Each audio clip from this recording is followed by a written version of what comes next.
Hi counselors, welcome to another video from Counselor Tips.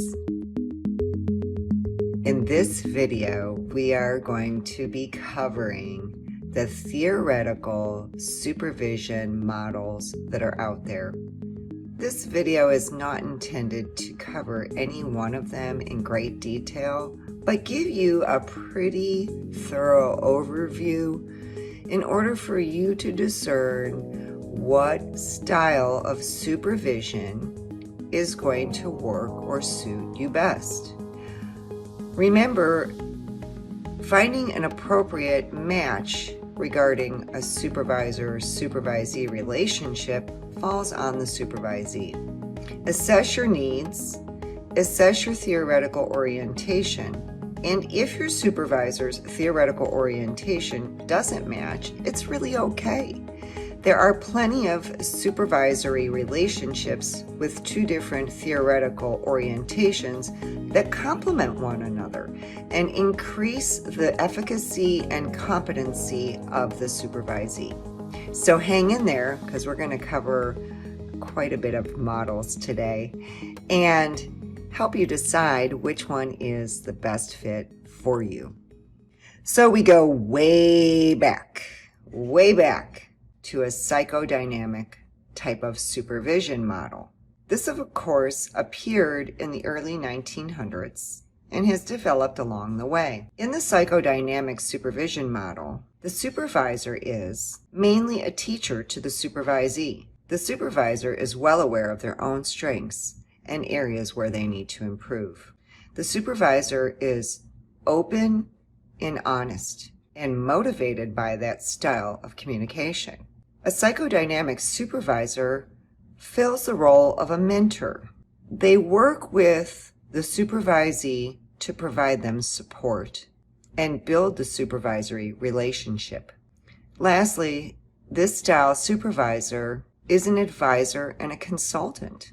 Their style can be challenging yet flexible. This style of supervision oversees the supervisee's work and helps provide appropriate counsel to the supervisee. This type of supervisor is self-reflective and able to give constructive feedback as well as receive feedback. They're considered to be empathetic, supportive, and also challenge the supervisee. This type of supervisor will interpret material provided to them. The main focus of psychodynamic supervision is the counselor and client relationship. This type of supervision style feels more like counseling versus supervision. But don't be confused. It's not counseling. It's supervision. Person-centered supervision evolved out of person-centered theory. Person-centered theory, as well as supervision, takes a collaborative stance. The supervisor is acting as an experienced collaborator with the supervisee. The supervisor provides an environment that is open, judgment-free, where the supervisee can process the experience of supervision as well as their role as a counselor. This type of supervisor believes that the counselor already has what they need within them and the ability to solve their own quandaries and find solutions as a counselor in training. This type of supervision is built on trust, where the supervisor believes that the supervisee can grow and has the potentiality of self-actualization. And of course, a person-centered supervisor believes in these core conditions: acceptance, respect, and being genuine within relationship to the supervisee. Cognitive behavioral oriented supervision.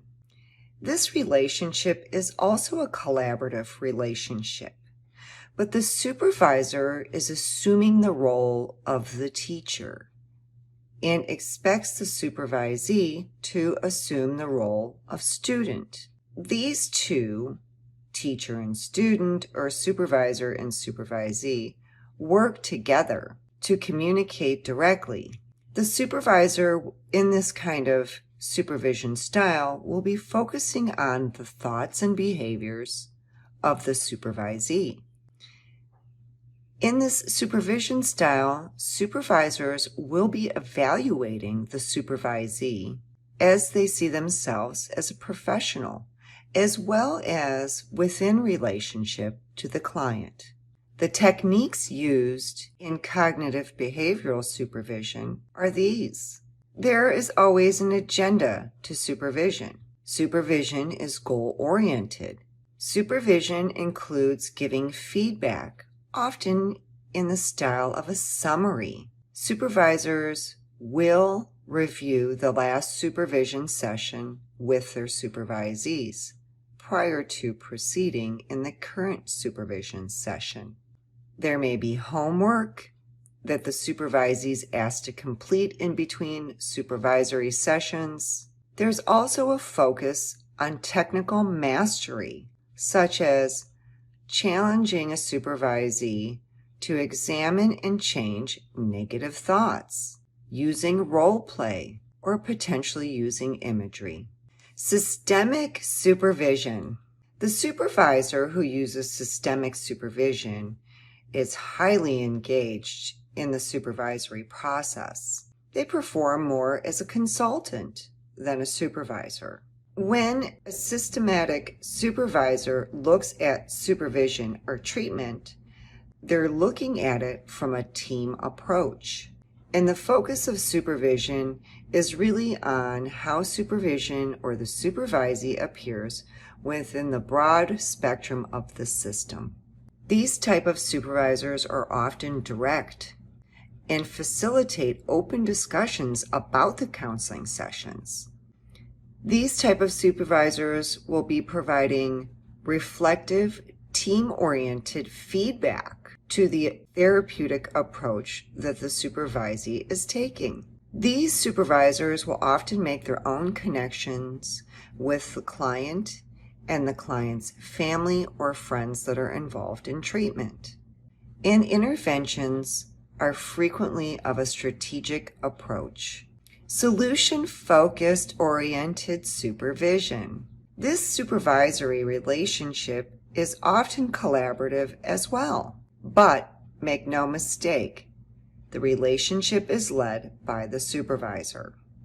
You can think about this relationship being more like the supervisor and supervisee are the curious collaborators.